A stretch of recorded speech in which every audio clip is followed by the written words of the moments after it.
A National Consultative Council in Somalia on Tuesday announced the country's election timeline after 48 hours of talks, with the country's president to be elected on October 10.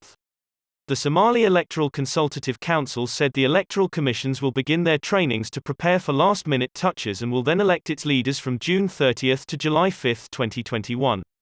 July 25 will mark the election of members of the country's upper legislative chamber, the Senate, with polling stations to be prepared by July 23, according to the schedule determined by the Council, which comprises of Prime Minister Mohamed Hussein Roble, the leaders of 5 regional states, and the mayor of the capital Mogadishu.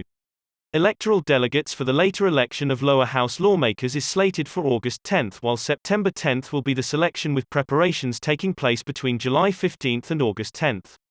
After a meeting with women's advocacy groups, the Council also reduced fees for women parliamentary candidates to run for office by 50%, government spokesman Mohammed Ibrahim Molimu said in a statement on Twitter. Earlier on Tuesday, Somali leaders, including Minister of Women and Human Rights Development Hanifa Habshadeh, met with representatives from women's advocacy organizations, discussing earlier pledges for a 30% quota for women lawmakers in both houses of parliament.